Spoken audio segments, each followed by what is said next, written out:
I still remember that night, January 12, 2021, when Emily told me she needed freedom. The word hit me like a brick wrapped in silk. It sounded soft, but it hurt deep.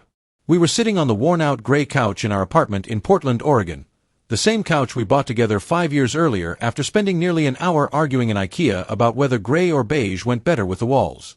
Back then, even our arguments had laughter in them. But that night, there was nothing funny left between us. Just silence, thick and uncomfortable, like the air right before a thunderstorm. It's strange how you can live with someone for almost a decade and suddenly realize you don't really see them anymore. You see their habits, their favorite mug, their side of the bed, but not them. That's what had happened to us. We had become cohabitants of a life that used to be full of plans. We'd lost the rhythm that once made us feel like a team. Emily and I met in 2012 at a music festival in Seattle. I was 27, she was 25, and everything about her screamed wild freedom. The way she laughed with her head tilted back, the way she danced barefoot on the grass, the way she talked about life like it was an open highway with no maps. I was the opposite, cautious, practical, a man who believed in plans, savings, and routines. Maybe that's what drew her in. She used to say I made her feel grounded. I used to say she made me feel alive. It was a good balance. Until it wasn't. We got married in 2015. A simple ceremony, close friends, her parents, my sister, and a few old college buddies. It wasn't extravagant, but it was beautiful. I remember standing at the altar thinking, this is it, I found my forever. We moved into a 2-bedroom apartment near the river, started saving for a house, talked about having kids, someday soon. But life has a way of distracting you. Work got busy. Bills piled up. Dreams got delayed. By 2019, things were fine. Not great, not terrible, just fine. We'd become that couple who sat next to each other in restaurants scrolling through our phones, occasionally showing each other memes instead of having real conversations. I blamed it on stress, her long hours as a marketing consultant, my constant deadlines as a software engineer. But deep down, I think we were slowly drifting apart and pretending we weren't. The pandemic hit in 2020, and for the first time in years, we were home together. No commutes, no business trips, no distractions. You'd think that would bring people closer, but for us, it did the opposite. Being together all day exposed the cracks we had been ignoring. I noticed how she sighed when I asked her about her day, how she avoided eye contact when I tried to plan weekend movie nights, how she laughed a little too much when she was texting someone I didn't know. I told myself I was being paranoid. I wanted to believe we were just in a rough patch like millions of other couples stuck at home. But freedom, that word she used, didn't come out of nowhere. It had been brewing. I think the first real sign was when she started going on solo walks in the evenings. She said she needed space, and I believed her. I wanted to trust her. That's what marriage is built on, right? Trust. Even when it starts to feel like you're trusting a ghost. I spent those nights cooking dinner, waiting for her to come back, scrolling through Netflix like a man trying to distract himself from the truth. Sometimes she came home smiling faintly, saying the walk helped clear her mind. Sometimes she came home late, her hair windblown, cheeks flushed, like she'd been running from something or toward something, I could never tell which. I asked her once, half-jokingly, if she was seeing someone. She laughed it off and said, "No, Daniel, not everything's about cheating. Maybe I just need to feel like me again." Me again. That phrase stuck with me for weeks. Who was me, exactly? The woman who used to blast Fleetwood Mac while cooking pancakes in her pajamas? Or the one who now stared out the window for hours, lost in thought? I didn't know anymore. We tried couples therapy. It lasted 3 sessions. The therapist asked us to list things we loved about each other. I said I loved her kindness, her creativity, her laughter. She said she loved that I was stable. That word felt more like an insult than a compliment. Stable, like a rock that never moves. Or a cage that never opens. By December 2020, I could feel it. Something was slipping away. We'd decorate the Christmas tree in silence, exchange gifts without excitement. I bought her a silver bracelet engraved with "Forever Us." She smiled politely, but her eyes were distant. A week later, she forgot to wear it to dinner with my sister. When I asked about it, she said she misplaced it. My gut twisted, but I stayed quiet. When she finally said she needed freedom, I didn't even ask why. I just sat there, nodding like I'd rehearsed this scene 1,000 times. Maybe I had. Maybe I'd been expecting it all along. She said she felt suffocated, not by me, but by the idea of what we'd become. She wanted to travel again, meet new people, find herself. I asked where she thought she'd lost herself. She didn't have an answer. That night, after she went to bed, I sat in the living room, staring at our wedding photo on the shelf. We looked so young, so full of hope. I wondered when exactly that version of us had died. Was it during the late-night arguments about money?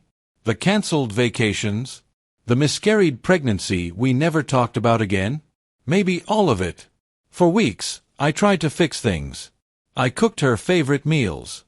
I booked a weekend trip to Cannon Beach. I even started therapy alone to work on myself, thinking maybe she'd notice the effort.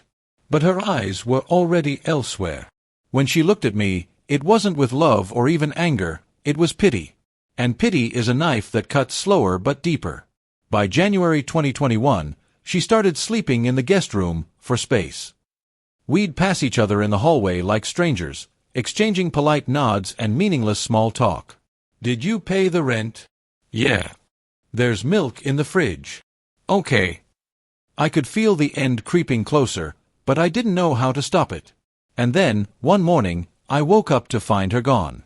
No note, no message, just her side of the closet empty and her keys left on the counter. My chest tightened so hard I could barely breathe.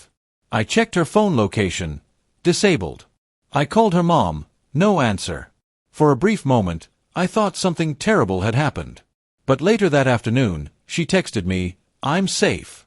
I just need time to think." That's when I knew it was over. But I didn't cry. Not then. I just sat in silence, staring at the message, realizing how surreal it was that love could disappear so quietly. Not with a fight, not with betrayal, but with exhaustion. That night, I poured myself a glass of whiskey and looked around the apartment that suddenly felt too big for one person. Her perfume still lingered in the hallway. Her coffee mug still sat on the counter. Every small thing screamed her absence. I thought about texting her, begging her to come home. But instead, I opened my laptop and started typing something else. Something that would change everything. A divorce petition. At first, it felt like revenge. Like if she wanted freedom so badly, I'd give it to her. Legally, officially, completely. But deep down, it was something else. It was surrender. The kind of surrender that comes when you realize love isn't enough if one person stops fighting for it. When she came back 2 weeks later to talk, I had the papers ready. The moment she saw them, her face went pale. She asked if I was serious. I said yes. She said she just needed time. I said she already took it. That was the last real conversation we ever had. Funny thing about giving someone freedom, you think it'll set them free. But sometimes, it's the start of their downfall. Because the world outside our marriage wasn't as kind to Emily as she thought it would be. And over time, I would learn just how heavy freedom can really be. After Emily left, the apartment became a museum of our life together. Silent, untouched, and cold. The kind of silence that doesn't comfort you but echoes every regret back at you. I remember waking up that first week and forgetting, for a split second, that she was gone. I'd roll over, half expecting to see her curled up beside me with her hair scattered across the pillow, the faint smell of her lavender shampoo in the air. But then reality would slam back like a door in a storm. She wasn't there, and the bed felt too big, too empty. The days that followed blurred together. I'd go to work, come home, heat up leftovers, and scroll aimlessly through social media, pretending I wasn't waiting for her to call. My therapist once told me that heartbreak rewires your brain, that it tricks you into believing you're in physical danger, that your body literally craves the person who left. I didn't believe it until then. My hands would shake randomly, my chest would tighten out of nowhere, and the sound of her name, even in passing conversation, made me nauseous. She messaged me once, about a month later. It was a short text, "Hope you're doing okay." I stared at it for nearly an hour, unsure how to reply. I ended up typing, "You too." That was it.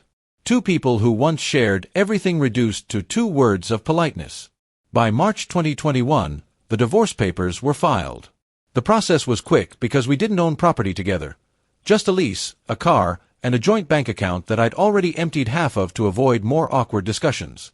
We did it all online. No lawyers, no fights. She signed them electronically, and within weeks, we were legally done. I remember the confirmation email arriving. It felt like a funeral notice for a love I hadn't fully buried yet. But here's the strange thing, I didn't feel free. I felt hollow. I thought giving her what she wanted, freedom, would give me peace, but it only deepened the void. So, I threw myself into work. I started coding late into the night, volunteering for extra projects, anything to drown out the silence. I told myself I was fine, that I was moving on. But every time I saw a woman with long brown hair in public, my heart would skip, thinking it was her. It never was. Then, around June, mutual friends started posting photos, summer trips, parties, barbecues. And there she was. Emily, smiling with a group of people I didn't recognize. She looked happy, maybe even happier than I'd ever seen her. My stomach dropped when I noticed one person in particular. A man. Tall, tan, with a beard and that easy confidence some guys carry like a birthright. His arm draped casually around her shoulders. The caption read, "Summer nights with the best people." I didn't confront her. I couldn't. But my mind spiraled. I wondered how long it had been going on. Was this the freedom she'd been talking about? Was this the reason she'd left? I told myself not to care. After all, we were divorced, but heartbreak doesn't respect logic. It lingers, like smoke after a fire's been put out. A few weeks later, I bumped into her by accident.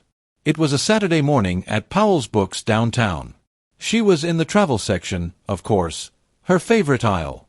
She looked startled when she saw me. We made small talk, the kind people make when they're trying not to drown in shared memories. She told me she'd been freelancing, doing marketing work for small startups. Her voice sounded lighter, but her eyes told another story. There was a flicker of something. Exhaustion, maybe. I wanted to ask how she was really doing, but I didn't. Instead, we parted with awkward goodbyes, and I walked out feeling like I'd been hit by a ghost. That night, I went home and scrolled through her Instagram again, something I promised myself I wouldn't do. She'd posted a new photo. A beach sunset, her hand holding a beer bottle, and that same guy in the corner of the frame. The caption said, "Freedom feels good." It shouldn't have hurt as much as it did, but it did. It felt like a punch to the chest. I unfollowed her that night. Blocked her, even. I told myself I was done. And for a while, I really believed it. I started running every morning, joined a hiking group, even went on a few dates through Bumble. But every conversation with a new person felt like wearing shoes that didn't fit, uncomfortable, unfamiliar. I'd catch myself comparing them to Emily, and no one ever measured up. Not because they weren't amazing women, but because they weren't her. Then, in October, I got a message from a mutual friend, Sarah. She was hesitant, said she didn't want to get involved, but thought I should know something. Emily had broken up with that guy. Apparently, things had gotten messy. He'd cheated on her. Twice. Sarah said Emily was a wreck, and had moved back in with her parents in Bend. I didn't reply immediately. I just sat there, rereading the message, feeling an odd mixture of sadness and something darker, vindication. It's awful to admit, but part of me felt satisfied. Like the universe had finally balanced the scales. She wanted freedom, and she got it, along with everything that came with it. But another part of me, the part that still remembered her laugh, her warmth, her gentle way of fixing my tie before work, felt sorry for her. She didn't deserve to be cheated on, even if she'd hurt me. About 2 weeks later, she texted me. After nearly 9 months of silence. "Can we talk?" My first instinct was to ignore it. But curiosity is a powerful thing. I agreed to meet her, in a neutral place, a coffee shop near downtown. When she walked in, she looked different. Thinner, paler, with dark circles under her eyes. Her confidence, that spark that once drew everyone in, was dimmed. She told me everything. How she'd met the guy, how he'd been charming and spontaneous at first, how he said she made him feel alive. I almost laughed at the irony. But then she told me how it all fell apart. How he became controlling, jealous, emotionally distant. How she started feeling trapped, the same word she once used to describe our marriage. She said, "I thought freedom would fix everything. But it just made me realize I was running from myself." I didn't respond. I just listened. She cried softly, said she missed me, said she'd made a mistake. I wanted to believe her. God, I did. But something inside me had shifted. The pain she'd left me with had hardened into something else. Not hatred. Just clarity. I told her I wished her well. That I hoped she'd find peace, whatever that looked like. She nodded, wiping her tears, and said she understood. Then she said something that stuck with me. I thought freedom meant being alone. But it feels a lot like being lost. When I walked out of that cafe, I didn't feel angry or broken anymore. I felt free. Truly free, for the first time since she left. It wasn't the kind of freedom that comes from letting go of someone else. It was the kind that comes from finally letting go of the version of yourself that needed them. But the story didn't end there. Because as much as Emily said she wanted to move on, she didn't. Over the next few months, she'd call occasionally, just to check in. Sometimes she'd text late at night, saying she missed our old life. I'd keep my replies short, polite, but distant. I didn't realize it then, but this was her breaking point, not mine. Her freedom was unraveling in real time, and I was watching from the outside. By early 2022, her social media disappeared. Friends said she quit her job. Moved again. I didn't. Nowhere. For a while, I thought maybe she was healing, starting fresh. But deep down, I knew better. The same restlessness that once made her leave me was now eating her from the inside. The thing about chasing freedom is, if you don't know what you're looking for, you never stop running. And Emily was about to find that out the hard way. By the spring of 2022, my life had settled into a rhythm I hadn't known I was capable of. Mornings were quiet, filled with the faint hum of my laptop as I sipped coffee and scanned emails. Nights were long but productive, spent coding or reading, sometimes wandering the empty streets near my apartment just to feel the city breathe around me. I'd been single for over a year now, officially divorced, and yet, for the first time, I felt steady. Not ecstatic, not giddy, not even particularly happy, just steady. That's a strange kind of peace, one that comes after you've survived emotional storms you thought would destroy you. The aftermath of Emily's departure had been more chaotic than I expected. At first, friends had reached out, cautiously, unsure if I wanted to talk about it. I didn't. I didn't want to relive every moment of betrayal, heartbreak, and unspoken arguments. So I nodded, said I was okay, and watched them slowly back away, giving me the space I didn't know I needed. My parents tried to intervene, offering advice I couldn't take. My dad said things like, "She's young, she'll realize what she lost." My mom offered the usual platitudes about patience and forgiveness. I nodded politely but felt alienated in my own life. It was no one's fault, really, but I had to process it alone, in the silence that only a shattered relationship can provide. Work became my refuge. I buried myself in projects, staying late at the office until the fluorescent lights flickered and everyone else had gone home. I built things, apps, websites, tools, things that functioned perfectly, unlike my marriage. At night, I'd sometimes check Emily's social media, even though I knew she was mostly gone. She had vanished digitally for months, only leaving behind faint traces, a travel post, a new hairstyle, a story about a coffee shop she liked. My curiosity battled with the emptiness in my chest. I told myself I didn't care, but the habit persisted. It was the last tie to someone who once consumed my entire world. By July, the emptiness began to take on a different shape. I started noticing the ways her absence had seeped into every corner of my life. Our old routines lingered like ghosts. I would make 2 cups of coffee out of habit, only to drink one. I'd leave the bathroom light on because I expected her to be there brushing her teeth. I'd reach for the thermostat, forgetting that it was no longer a negotiation about comfort. Small, stupid habits, but habits that reminded me she had been there, and that she wasn't anymore. Then came the most surprising part of the fallout, the mental toll. I thought I had processed the divorce, but grief isn't linear. There were nights when I'd wake up sweating, heart hammering, convinced I'd made a mistake by signing the papers. The thought would spiral into memories. The way she used to laugh when I cooked her breakfast in bed, the soft murmur of her voice when she read quietly in the living room, the subtle way she'd lean on my shoulder when she was tired. I realized that letting her go didn't erase the love I'd felt. It just forced me to confront the fact that love alone isn't always enough. Financially, I was fine, which added another layer of complexity. The apartment, once shared, now felt too empty, too mine. Bills were easier to manage, the space was quiet, and the nights were mine entirely. But money doesn't solve loneliness, and no amount of extra hours at work could fill the void of someone who once shaped your entire day. I tried dating, but those encounters were hollow. Each date felt like a rehearsal for intimacy, an imitation of connection that only reminded me of what I had lost. Socially, things shifted too. Friends who once joked about us as a couple became awkward around me. Some stopped inviting me to dinners, assuming I would feel uncomfortable without her. Others overcompensated, dragging me to crowded events to cheer me up. I appreciated the gestures, but they only highlighted the absence of the person who mattered most. I began spending more evenings alone, walking along the Willamette River, watching the city lights ripple across the water, and thinking about Emily's freedom, the freedom she had asked for, and the one she had failed to manage. It was during one of those walks, in late August, that I first heard about the chaos Emily had stepped into. A mutual friend, Tim, sent me a vague message: "You probably don't want to hear this, but Emily's life has been messy. Not like you'd expect." I didn't respond immediately. I didn't want to feed the urge to watch her spiral. But curiosity gnawed at me. The following day, Tim elaborated.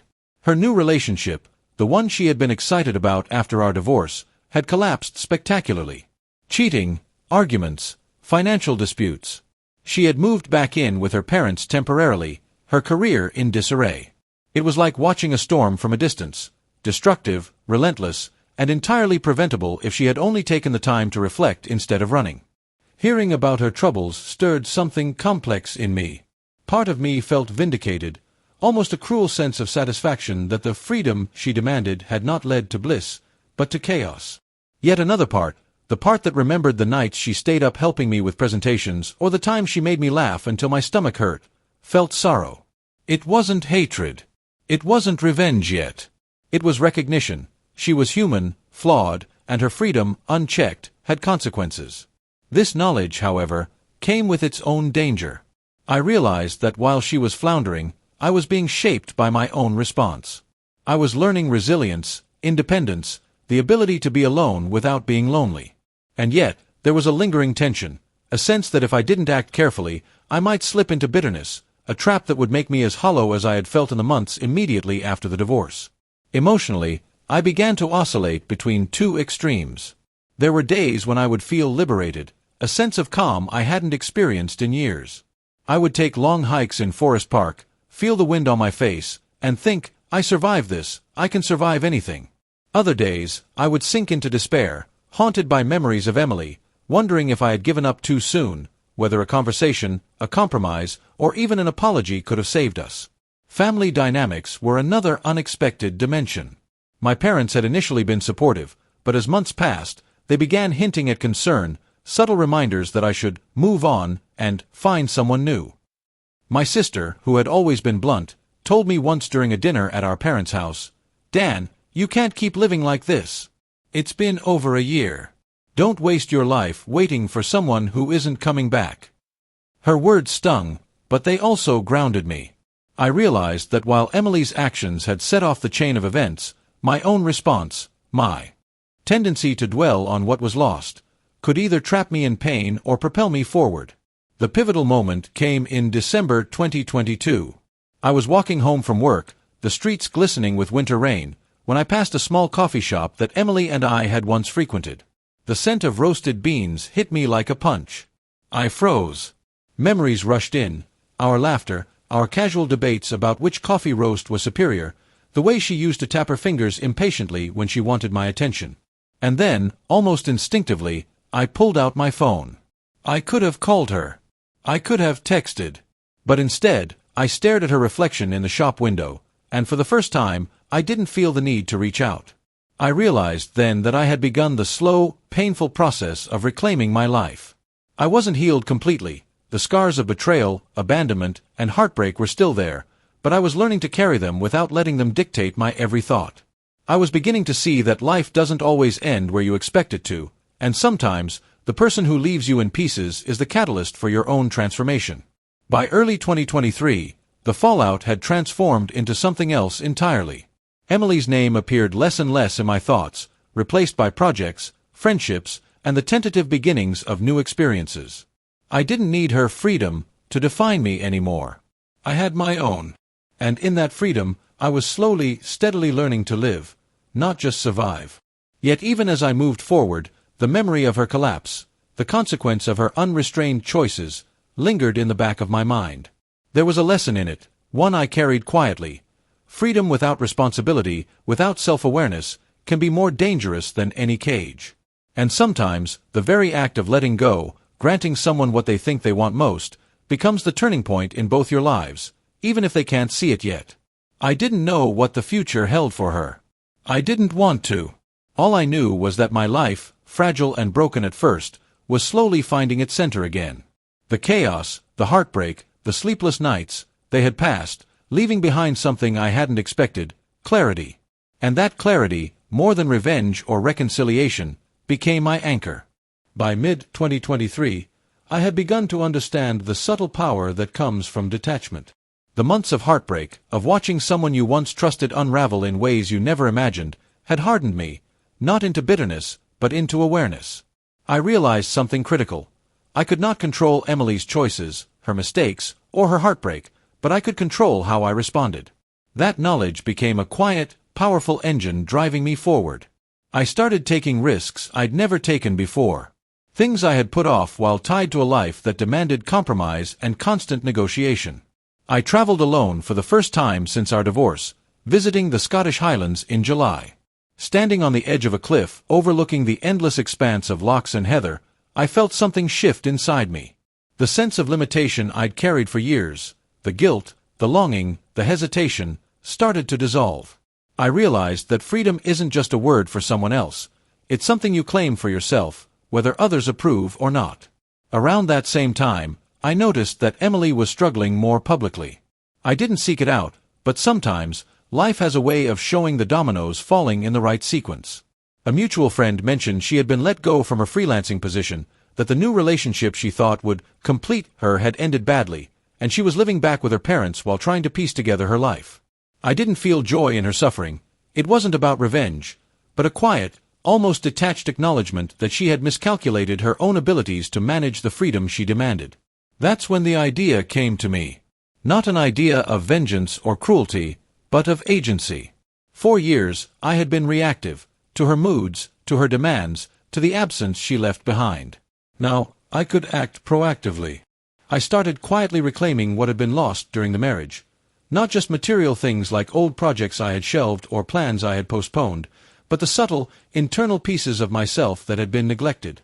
I invested in new courses, learned skills I had always admired but never pursued, and reconnected with friends I had let drift away during those years when all my attention was on holding things together. One afternoon in September, I received a LinkedIn notification. Emily had reached out, professionally, nothing personal. She wanted advice on a marketing campaign she was pitching. I paused, staring at the message for a long time. Part of me wanted to ignore it, part of me wanted to respond, and part of me, the part that had grown the most, recognized an opportunity. Not to manipulate, not to teach her a lesson, but to demonstrate that I had moved past the role of someone she could control or unsettle. I replied politely, keeping it strictly professional. The conversation was brief but effective. She thanked me, and I wished her success. That simple interaction left me feeling powerful in a way I hadn't anticipated. Power not derived from control or resentment, but from the calm knowledge that I could engage without losing myself, without reacting to the chaos she had chosen. Around October, I began taking more active steps to restructure my personal life. I moved to a new apartment closer to the river, a one-bedroom loft with high ceilings and large windows. The light poured in, and the space felt expansive, like a physical representation of the freedom I had earned through months of solitude and reflection. I decorated with things I loved, Things she never understood. Abstract paintings, a custom desk I had designed, a small collection of rare books I'd been eyeing for years. Every object was a reminder that I was living on my terms now. Then came the turning point, the moment when the tables fully shifted. Emily reached out again, but this time in a more personal way. A late-night text. "Can we meet? I need to see you." My initial reaction was hesitation. I had done the work, rebuilt my life, and established boundaries. But curiosity, and perhaps a subtle recognition of her desperation, drew me in. We agreed to meet at a quiet cafe in Portland. I arrived early, calm, composed, and when she walked in, I noticed immediately the contrast between us. She looked tense, forced, a shadow of the woman who once demanded freedom without consequence. I, on the other hand, felt grounded, centered, in control. She started talking about the mistakes she had made, about how she had underestimated the world outside our marriage, about the chaos she had invited by chasing freedom without understanding it. I listened without interruption. I let her speak, let her vent, let her reveal the ways her life had become unmanageable. And then, I made a choice. I didn't berate her. I didn't humiliate her. I simply said, quietly, "You wanted freedom. You got it. And now you have to live with it." The weight of those words was enough. She understood immediately. Not in anger, not in relief, but in recognition. For the first time, she saw that the freedom she thought she desired was a responsibility she could not fully bear. That moment marked the emotional turning of the tables. I realized that my power came not from revenge, not from exposing her flaws or mocking her failures, but from the quiet, steady reclamation of my life. I had survived heartbreak. I had survived betrayal. And in the process, I had built something stronger. Not just resilience, but self-respect. Over the next few months, I continued to focus on myself. Professionally, I took on larger projects, some of which I had avoided before, and earned recognition I had never chased. Socially, I began reconnecting with old friends and building new relationships, not romantic necessarily, but meaningful connections that reminded me life could be full without the presence of a past love. Emotionally, I allowed myself to feel again, not the sharp, painful longing for what was lost, but the steady, enduring satisfaction of a life reclaimed. By early 2024, Emily's sporadic messages and attempts at contact had dwindled. I didn't need them anymore. I didn't need to check her social media or wonder where she was. The chaos she had invited into her own life was no longer my concern. I had learned the most valuable lesson of all. Giving someone freedom can sometimes illuminate the limits of their character, and surviving the consequences can illuminate the strengths of yours. And so, the tables had turned completely. I wasn't triumphant in a malicious sense. I wasn't gloating or seeking validation. I was just free. Free from the turbulence she had carried into my life, free from the emotional dependency that had once defined me, free to finally build the life I had always been capable of, even when I didn't know it.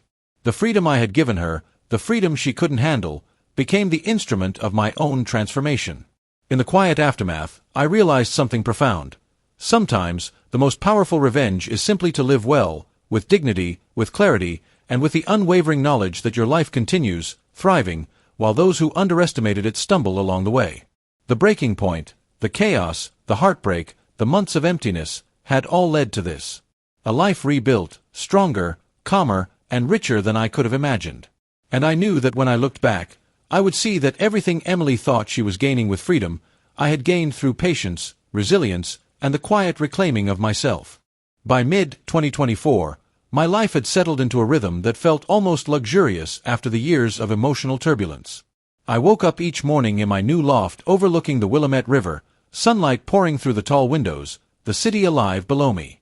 I made coffee, played vinyl records, and watched the world move on without the weight of past regrets pressing on my chest. It was a life I had built intentionally, piece by piece, after experiencing the raw chaos of giving Emily the freedom she so desperately thought she needed. I had learned something critical about people, and about myself. Freedom, real freedom, isn't just the absence of responsibility. It's the ability to choose, to own your choices, and to live with the consequences. Emily had craved freedom without understanding its weight, and her downfall wasn't my doing, it was the natural result of decisions made without foresight. Watching that unfold, from a distance, was a strange mixture of sorrow and relief. Sorrow, because she was hurting. Relief, because I no longer had to carry the burden of her dissatisfaction. The professional milestones I had set for myself began to multiply. Projects I once thought were beyond my reach now succeeded. Promotions came, recognition followed, and a quiet sense of accomplishment filled the spaces in my life that heartbreak had once occupied. I reconnected with friends I had neglected, some who had drifted away during the painful divorce years, and formed new friendships that felt genuine, unforced, and mutually supportive. These connections reminded me that life continues, that human bonds endure, and that you can rebuild even when the foundation has cracked. Occasionally, I would hear whispers of Emily's life from mutual friends. She had relocated again, this time to a city across the country. She was pursuing a new career path, struggling, rebuilding, learning lessons the hard way. I didn't pity her, I had no interest in reopening old wounds, but I did reflect on how differently things had turned out for the two of us. In my own life, I had taken responsibility for my choices, for my growth, for my happiness. She had been given freedom but had lacked the tools to wield it wisely. That realization didn't bring glee or schadenfreude. It simply underscored the profound truth that some people need limits, boundaries, and structure to thrive, while others flourish when untethered. The most telling transformation came internally. I no longer felt the visceral ache of longing when thinking about her. The nights of pacing the apartment, the silent sobs in the shower, the desperate scrolling through social media, they were memories now, ghosts of the person I had been. In their place was a calm confidence, the kind that comes not from proving someone wrong, but from living in alignment with yourself. I had grown into the man I was meant to be, shaped by heartbreak but not defined by it. By late 2024, the idea of romantic involvement surfaced again, not as a desperate attempt to fill emptiness, but as a conscious choice to share life with someone who aligned with my values, my pace, my goals. I met someone new, gradually, deliberately, without rushing or forcing connection. It wasn't about replacing Emily. It was about creating a partnership built on mutual respect, shared understanding, and emotional maturity. And for the first time in years, intimacy felt healthy, not contingent on survival or unresolved resentment. Reflecting on the journey, I realized the paradox at the heart of our story. The freedom Emily demanded was the very thing that exposed her limits, while the consequences of that freedom became the catalyst for my own awakening. I had been reactive, passive, filled with uncertainty, but through her absence, I discovered agency, resilience, and clarity. I had learned that sometimes the strongest form of love, even if it doesn't look like love at the moment, is letting go entirely and trusting life to reveal the truth. I think back now, years later, and I still feel a mixture of gratitude and sorrow. Gratitude for the lessons, for the clarity, for the ability to live fully on my own terms. Sorrow for the person Emily became under the weight of her choices, for the love that had once been so bright and now only exists in memory. But mostly, I feel peace, the kind of peace that comes not from perfect resolution, but from understanding, acceptance, and the quiet satisfaction of having lived through something devastating and emerged intact. Sometimes, I catch myself walking past the cafe where we met one final time, the one where she had pleaded for understanding, where I had said, "You wanted freedom. You got it." I don't think about revenge or regret anymore. I think about how far I've come, about the life I've rebuilt, and about the power of letting go without losing yourself. In the end, freedom is double-edged. It can destroy or it can liberate, and the difference lies not in the gift itself, but in how it is handled. Emily couldn't handle it. I could. That was the lesson, bitter and beautiful, harsh and illuminating. The person who walks away unprepared may stumble, but the one who endures, who learns, who grows, that person thrives. And sometimes, thriving is the most satisfying outcome of all. Because letting someone go doesn't mean losing everything. Sometimes, it means gaining everything you never realized you could. And as I sip my coffee each morning, watching the river ripple beneath the rising sun, I finally understand that fully, completely. Freedom, my own, not hers, has never felt so sweet.